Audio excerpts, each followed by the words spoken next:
It is a case that has left many disturbed and questioning how something like this could happen.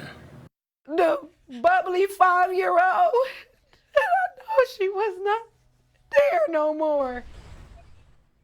A 5-year-old girl assaulted, and children are accused of doing it. Now a 9-year-old and a 10-year-old are facing serious charges, including attempted murder, rape, and kidnapping.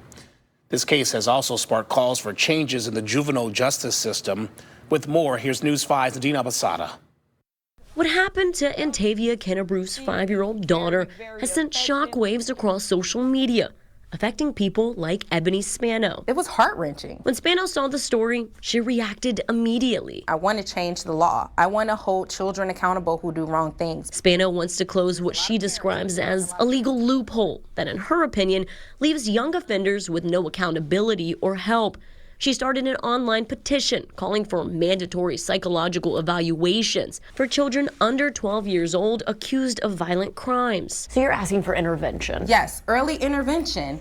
And we have to hold these parents accountable for these children. To understand how cases like this are prosecuted, we spoke with Michael Benza, a professor of practice at Case Western Reserve University School of Law. So by law, these kids cannot be charged as an adult? Correct. Benza says the age of the children poses major challenges in prosecution. Are these children competent to go through what is in effect a criminal trial in the juvenile court? And the other challenge?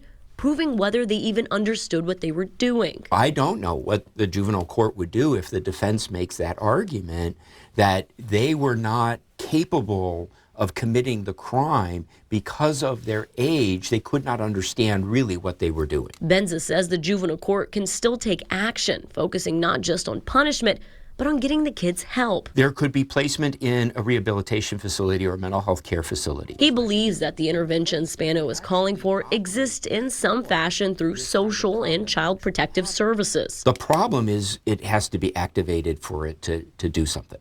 But instead they're being activated after. And that's the real problem, is that we tend to be reactive in the justice system instead of proactive. Which is why Spano is pushing for that change. It should be mandatory that if a child creates a heinous act like this one, they should be in custody to have a psychological evaluation immediately. Her petition has already topped 80,000 signatures. She's aiming for 100, with the goal of not only holding these kids accountable, but also getting them the help they need. What would you do if it was your child that was attacked?